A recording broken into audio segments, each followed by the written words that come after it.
Today, I thought I'd talk to you guys about live bait rigging for walleyes. Live bait rigging in the dead of the summer can be one of the most effective techniques to catch this weary fish. You can use it all day long as you're producing it in the right way. And because there's some confusion about what is the best way to live bait rig for walleyes, I wanted to show you some of the gear and techniques that we use to try to catch these fish on a consistent basis. So let's start by talking a little bit about the gear that I use. What I have here is actually just a standard Gander Mountain Angler Walleye Series rod. There's two things that I looked for when I was picking out this rod: the length and the power. The other thing that you'll want to consider is the action of the rod.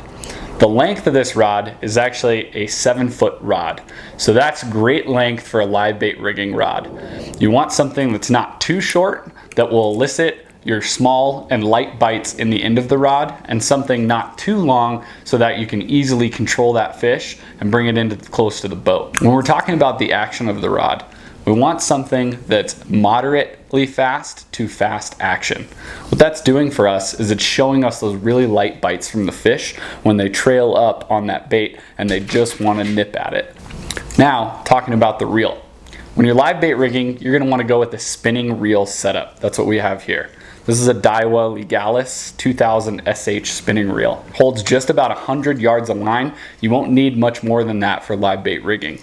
What I've spooled onto here is actually Fireline in 10-pound smoke color. The reason I go with Fireline is it's a very, very sensitive line because it doesn't stretch at all. So this is the kind of line that you're going to want to use for a live bait rig because you're going to be able to see those bites. Now, as you're able to see the bites, the fish are actually able to see this better. So what I've done is on the very end of the rod, I've added a leader about the same length of the rod in fluorocarbon. This is the line you want to go with if you don't want the fish to see the line. Fluorocarbon is the line that's pretty much invisible under the water to fish.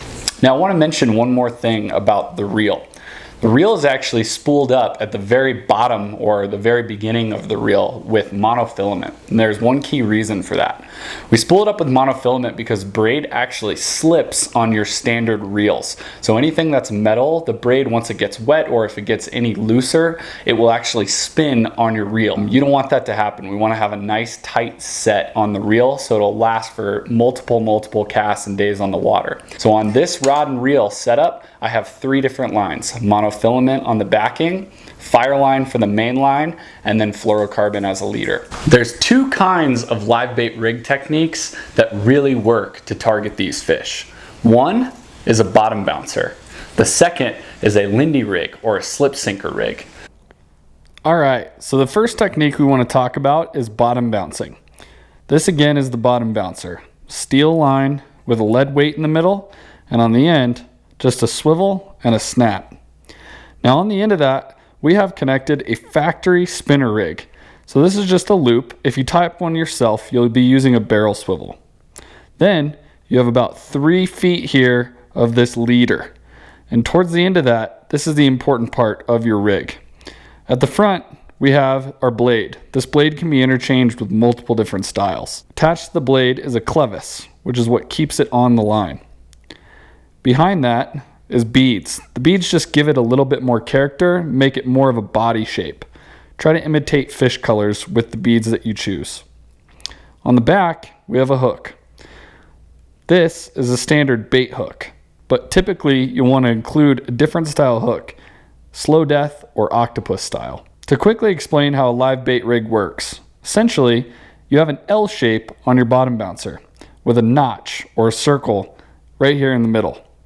What you'll do is connect your main line to this notch. And while you're going about walking speed or 1 mile an hour in a boat, you'll actually drag this along the bottom where it will be bouncing off rocks and dragging through the sand.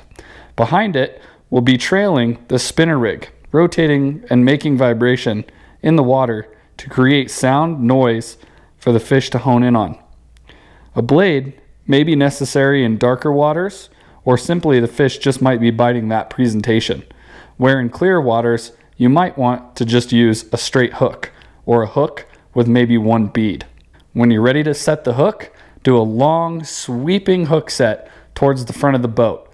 Nothing hard like a bass hook set. Something slow and easy right towards the front of the boat in the direction that you're trolling.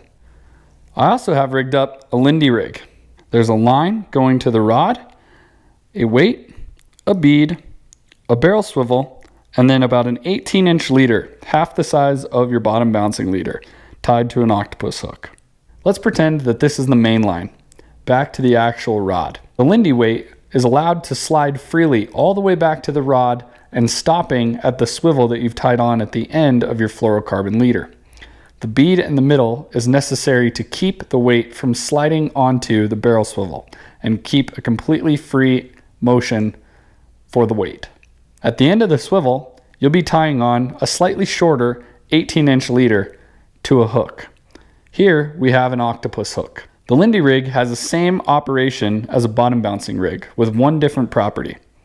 Whereas the bottom bouncer is tied directly to the spinner rig and the weight can be felt by the fish, the Lindy rig allows for a slide, so the weight can stay on the bottom as the fish is pulling out line, hoping to give you a better hook set and really connect on your fish.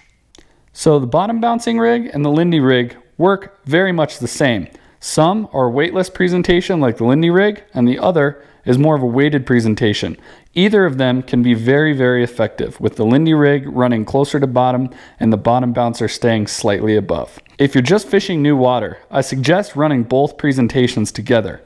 One out one side of the boat, the other out the other side.